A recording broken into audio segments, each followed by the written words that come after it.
الا ان اولیاء اللہ لا خوف علیہم ولا هم یحزنون۔ صدق اللہ العظیم۔ ارشاد الہی ہے کہ یاد رکھو اللہ کے دوستوں پر، اللہ کے ولیوں پر نہ کوئی خوف ہے اور نہ کوئی غم، نہ اس دنیا کا نہ اگلی دنیا کا۔ اللہ والے ہر قسم کے خوف و غم سے بے نیاز ہیں۔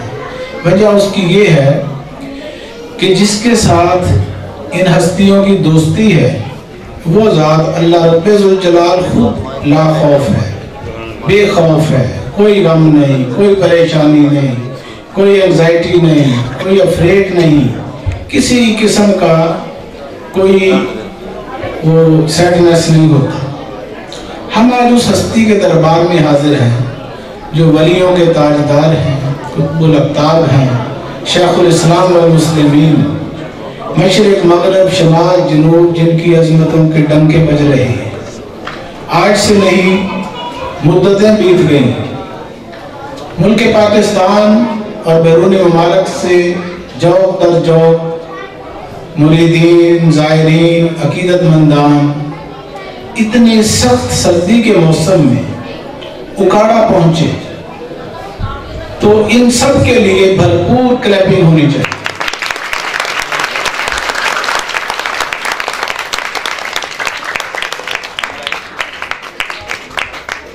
نعرہ تکبیر، نعرہ رسالت، نعرہ حیدری، نعرہ غوثیہ، حضرت سیف الادب بے نیاز حیات قلندر، سخی صابر بے نیاز حیات قلندر، حضور ملنگی بابا اولیاء، مخدوم بابا چشتی نظامی، دربار عالیہ ملنگیہ، غلامان ملنگیہ، مہنامہ الملنگیہ، اللہ محمد چار یار، حجی خواجہ قطب فرید۔ اتنی سخت سردی میں سفر کر کے سینکڑوں میلوں کا، ہزاروں میلوں کا اکاڑا پہنچنا، یہ سچے عشق اور محبت کا منہ بولتا ثبوت ہے۔ اس موسم میں تو بندہ رضائی سے نہیں نکل سکتا، تو جا کے اپنے گھر سے نکلے، اپنے شہر سے نکلے، اپنے صوبے سے نکلے، ایسا ہے کہ نہیں؟ یہ ہے اللہ رسول سے سچی محبتیں۔ اور نہ آنے والے تو یہاں اگاڑے سے اٹھ کر نہیں آئے ہوں گے، اس محلے سے نہیں آئے ہوں گے، تو جو تن لاگے سو تن جانے۔ کیوں کہ حد ادراک سے باہر ہیں باتیں عشق و مستی کی۔ یہ علامہ اقبال فرماتے ہیں کہ یہ جو محدود عقل ہے، یہ عقل عشق کے پیمانوں کو نہیں جانچ سکتی، اس کی جانچ پڑتال نہیں کر سکتی۔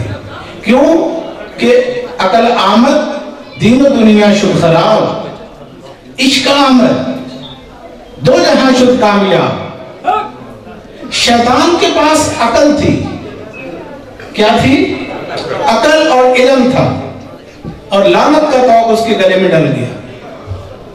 عقل عیار ہے، مکار ہے، چالاک ہے، ہوشیار ہے، دغاباز ہے۔ عقل عیار ہے، سو بھیس بنا لیتی ہے، اور عشق بیچارہ نہ زاہد ہے، نہ ملا نہ حکیم۔ عقل کو تنقید سے فرصت نہیں، عشق پر اعمال کی بنیاد رکھ۔ یہ جو صحابہ کرام تھے، یہ عقل کے ساتھ چل رہے تھے کہ عشق کے ساتھ؟ عشق غالب تھا نا۔ تو بس مریدوں کا پہلا گروہ حضرت محمد مصطفیٰ صلی اللہ علیہ وسلم نے خود تیار کیا، جن کو ہم صحابہ کرام کہتے ہیں۔ اور انہوں نے اپنی زندگیاں کیسے مرشد کے ساتھ گزاری؟ یہی رول ماڈل ہے مرید کے لیے۔ جس نے سچا مرید بننا ہو وہ صحابہ کرام کی زندگیوں کا مطالعہ کرے کہ تن من دھن مرشد کی ذات پر قربان کرتے تھے کہ نہیں کرتے تھے۔ ان کے دم قدم سے آج اسلام دنیا میں اپنا نام رکھتا ہے، اسلام زندہ ہے، ورنہ کب کا ملیا میٹ ہو چکا ہوتا۔ وہ جو جانصاف تھے، وفادار تھے، سچے عاشق تھے، سچے مرید تھے۔ المرید لا یرید، مرید وہ ہے جس کا اپنا ارادہ نہ ہو، ارادہ مرشد کے تابع ہو جانے کا نام مریدی ہے۔ اپنی عقل کو سرنڈر کرنا، یہاں سے مریدی کا آغاز ہوتا ہے۔ اور جب کوئی سچا مرید بن جاتا ہے تو وہ پیدائشی طور پر ہوتا ہے عبد القادر۔ جب پیدا ہوتا ہے تو ماں باپ نام اس کا رکھتے ہیں عبد القادر جب مرشد کے ہتھے چڑھتا ہے تو شیخ عبد القادر جیلانی غوث اعظم بنتا ہے۔ پیدائشی طور پر معین الدین ہوتا ہے، جب مرشد کی خدمت میں جاتا ہے تو نائب رسول فی الہند بنتے ہیں، غریب نواز بنتے ہیں۔ پیدائشی طور پر مسعود نام رکھا جاتا ہے، جب پیر و مرشد کی قدموں میں پہنچے تو زہد الانبیاء بن گئے، ان کے پیروں میں بہشتی دروازے کھل گئے۔ یہ ہے مرشد کی قربتوں کا، صحبتوں کا نتیجہ۔ جب پیدا ہوئے تو عمر نام ہے، اور جب مرشد پاک کی خدمت میں پہنچے تو حضور فرماتے ہیں کہ میں آخری نبی ہوں، انا خاتم النبیین لا نبی بعدی، میرے بعد اب کوئی نبی دنیا میں نہیں آئے گا، باب نبوت بند ہو گیا۔ لیکن اگر میرے بعد کوئی نبی دنیا میں ہوتا تو عمر ہوتا۔ یہ کس کے بارے میں کہا جا رہا ہے؟ سچے مرید کی طرف اشارہ کر کے کہ یہ میرا مرید سچا ہے، یہ میرا ہم مزاج ہے، ہم خیال ہے، یہ وہ اس طرح سوچتا ہے جیسے میں سوچتا ہوں۔ بات سمجھ گئے؟ پھر دوسرے مرید کے بارے میں کہا جا رہا ہے من کنت مولا فہذا علی المولا، انا مدینہ العلم والی بابوہا، میں علم کا شہر ولی اس کا دروازہ ہے۔ باب نبوت بند، باب ولایت کھل گیا۔ اب نبی کوئی نہیں آنا، اب قیامت تک ولی آتے رہیں گے۔ نبی جتنے آنے تھے آگئے 1.25 لاکھ، 1,24,000، اور رسول پاک صلی اللہ علیہ وسلم پر نبوت ختم ہو گئی، اور وہاں سے شروع کیا ہو گیا؟ ولایت شروع ہو گئی۔ ولایت کیا ہے؟ قائم مقام رسالت، قائم مقام نبوت۔ اب نبوت کا کام ولایت میں کرنا ہے، وہ کام جو پیغمبر کیا کرتے تھے، نبی کیا کرتے تھے، وہی کام اب اولیاء اللہ جن کو ہم غوث، قطب، ابدال، صوفی، مجذوب، کلندر یہ کہتے ہیں، ان ہستیوں کے ذمہ وہی کام ہے جو پہلے پیغمبروں کے ذمہ تھا۔ اور وہ کام کیا تھا؟ اللہ کی مخلوق کو اللہ کے راستے پر چلانا، ان کو اللہ کے راستے پر چلانا، اللہ کی طرف لے جانا اور اللہ سے ملانا۔ یہ ہے ڈیوٹی نبیوں کی اور ولیوں کی۔ ان کا کام بھی رشد و ہدایت، ان کا کام بھی رشد و ہدایت۔ وہ کیا کرتے تھے؟ نفسانیت سے نکالتے تھے لوگوں کو اور روحانیت کی طرف چلاتے تھے۔ اور اولیاء اللہ کیا کرتے ہیں؟ یہ بھی وہی کام کرتے ہیں۔ تو ہم حضور ملنگی بابا سرکار کی بارگاہ میں حاضر ہو گئے ہیں۔ ہمارا آنے کا مقصد کیا ہے؟ ہزاروں روپیہ خرچ کرنا، سفر کرنا، سردی برداشت کرنا، طبیعت ناساز ہونے کے باوجود۔ اس کی ریزن کیا ہے؟ وجہ کیا ہے؟ وجہ یہ ہے ہم قوالی سننے نہیں آئے۔ وہ 1000 2000 میلوں کا سفر کر کے قوالیاں تو جتنی مرضی نیٹ پہ نکال لو، ہزاروں قوالیاں آپ سن سکتے ہو۔ کون سا قوالا جو نہیں موجود؟ یوٹیوب نکال لو، فیس بک دیکھ لو، میڈیا بھرا پڑا ہے سارا قوالیوں سے۔ نعتیں سننے نہیں آئے، ہزاروں نعت خواں جو ہیں وہ میڈیا پر موجود ہیں۔ ابھی آپ کھولیں سارے، آپ آرام سے گھر بیٹھے رضائی میں بیٹھے ہوئے آپ سن سکتے ہیں جون سا مرضی نعت۔ بات سمجھ آ رہی ہے؟ بور تو نہیں ہو رہے؟ قوالی شروع کروائیں۔ عقل مندارا اشارہ کافی است، عقل مند کے لیے اشارہ کافی ہوتا ہے۔ ملک پاکستان کے معروف قواد اس دربار سے ان کا ہوا آغاز، اور آج ماشاءاللہ مبارک علی، ذوالفقار علی صاحب حاضر دربار ہیں۔ حضور ملنگی بابا سرکار کی بارگاہ میں آج کی نشست محفل سماعت ان سے ہم سنیں گے۔ تو بس میں صرف آپ کے گوش گزار، میں آپ کے اور قوالوں کے درمیان حائل نہیں ہونا چاہتا، بالکل بھی حائل نہیں ہونا چاہتا۔ مجھے اصرار کیا گیا ہے بار بار کہہ کر کہ آپ نے رات بھی خطاب نہیں کیا، صبح بھی نہیں کیا، شام کو بھی نہیں کیا، تو تھوڑا سا ہمیں خطاب سنا دیں، بیان سنا دیں۔ تو بس ٹوٹے پھوٹے الفاظ میں آپ کے گوش گزار چند باتیں کر رہا ہوں۔ تو انداز بیان گرچہ بہت شوق نہیں ہے، شاید کہ ادھر جائے کسی دل میں میری بات۔ حضور ملنگی بابا سرکار ہمیں ایک مشن دے کر گئے۔ یہ کون سا عرص ہے آج؟ 37واں سالانہ عرص مبارک۔ 36 عرص ہم دیکھ چکے ہیں اور 37واں الحمدللہ دیکھ رہے ہیں 36 سالوں کے بعد۔ کیوں مبارک علی صاحب؟ یہ سردیوں میں ہم دوبارہ عرص دیکھ رہے ہیں 36 سال کے بعد، پھر دوبارہ وہ سائیکلنگ جو ہے 36 سال میں یہاں پہنچی ہے۔ تو کہنے کا مقصد یہ ہے، نہ ہم قوالیاں سننے آئے ہیں، نہ نعتیں سننے آئے ہیں، اور نہ ہم لنگر کھانے ہیں. ہر بندہ گھر میں روز روٹی کھاتا ہے. کیا خیال ہے؟ حقیقت بیان کرنے کا وقت ہے. دنیا بدل گئی, ہمیں بھی بدلنا پڑے گا. کیوں کہ اگر نہ بدلے تو پھر یہ سانس چل رہی ہے رک جائے گی. لوگ اٹھائیں گے آپ کو مٹی میں دبا کے گھر آ جائیں گے اور دوسرے دن کل 40واں. کیا خیال ہے؟ یہ ہے انسانی زندگی کی کہانی. اور انسان لگا رہتا ہے پاگلوں کی طرح, میری میری میری میری دولت, میرے بچے, میری بیوی, میرا مکان, میری دکان, میرا میرا میرا. تو یہ میرا میرا سارا ختم ہو جاتا ہے. جب انسان نفس کے چکروں سے نکلتا ہے تو پھر بنتا ہے فقیر. کیا بنتا ہے؟ فقیر. اور رسول اللہ صلی اللہ علیہ وسلم فرماتے ہیں الفقر فقری والفقر منی, کہ فقر مجھ سے ہے, مجھے فقیری پر فخر ہے. اپنی نبوت پر فخر نہیں کیا. کئی دن گھروں میں چولہا نہیں جلتا تھا.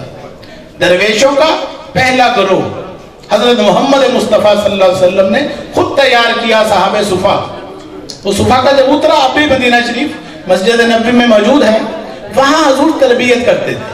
حضور کی تربیت 2 طرح کی تھی, جس کا ثبوت سیدنا ابو ہریرہ رضی اللہ تعالیٰ عنہ کی یہ حدیث سیکھا.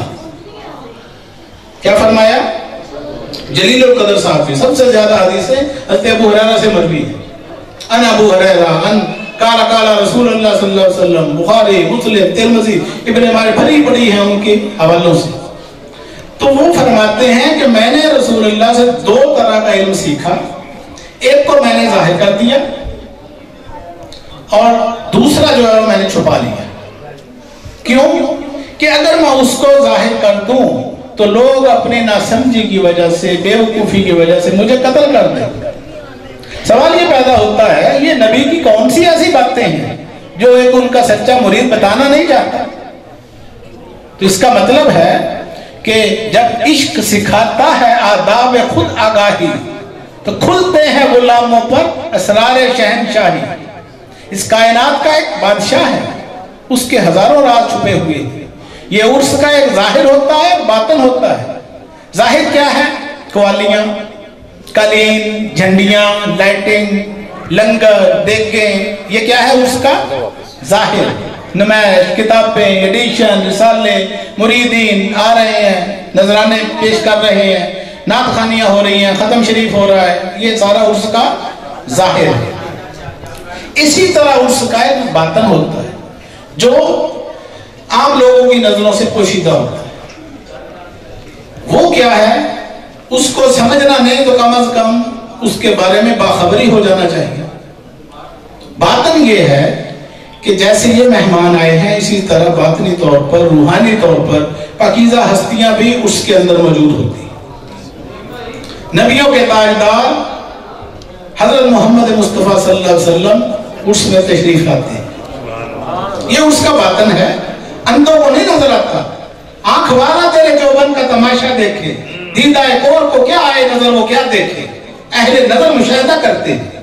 یہ مشاہدہ خواجہ نظام الدین اولیاء محبوب الہی اہل نظر تھے, وہ کر رہے تھے کہ محمد رسول اللہ بما صحابہ کرام بہشتی دروازے میں سے گزرے ہیں, اور اعلان کر دیا تالیاں بجا کر, اور آج تک وہ بہشتی دروازہ کھلا ہوا ہے. وجہ کیا ہے کہ وہاں سے رسول پاک گزرے تھے, ان کے پیچھے صحابہ کرام گزرے تھے, انبیاء گزرے تھے, اولیاء گزرے تھے, اوروں کو نظر نہیں آ رہا تھا, اہل نظر دیکھ رہے تھے. تو خواجہ نظام الدین محبوب الہی نے عرض کیا یا رسول اللہ صلی اللہ علیہ وسلم, یہ جو اہل نظر لوگ ہیں یہ تو مشاہدہ کر رہے ہیں آپ کا, یہ دنیا دار لوگ, اندھے لوگ, یہ کیسے یقین کریں گے؟ تو آج سب کو دیدار عام ہونا چاہیے. عرض کیا تو کہتے ہیں, تاریخ کی کتابیں بتاتی ہیں کہ اس وقت سب لوگوں نے کھلی آنکھوں سے رسول اللہ صلی اللہ علیہ وسلم کا دیدار.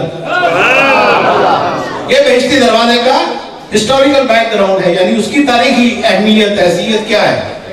بہشتی دروازہ اس کو ہم کیوں کہتے ہیں کہ یہاں سے سب سے پہلے محمد رسول اللہ گزرے. اب یہ معاملہ کب ہوا؟ جب نبی پاک دنیا سے تشریف لے گئے ہوئے. عتیق بھائی آپ کو تقریباً 700 سال گزر چکا تھا. بظاہر نبی پاک صلی اللہ علیہ وسلم اپنے مزار اقدس میں گئے ہوئے کتنا عرصہ ہو گیا تھا؟ 700 سال. اس کے بعد یہ واقعہ پیش آ رہا ہے. اس کا مطلب یہ ہوا کہ روحانیت ٹائم اینڈ اسپیس کے اصولوں سے بالا چیز ہے، ماورا ہے. تو وہ جو کچھ بھی ہے وہ آج بھی جاری ہے، کل بھی جاری تھا. 70,000 فرشتے آتے ہیں روضہ رسول پر اور 70,000 جاتے ہیں، اور قیامت تک جو ایک دفعہ آ گئے دوبارہ اس کی باری نہیں آنی. درود و سلام پڑھتے ہوئے آتے ہیں اور جاتے ہیں. جس کو اس میں شک ہو وہ اسلام سے خارج ہے.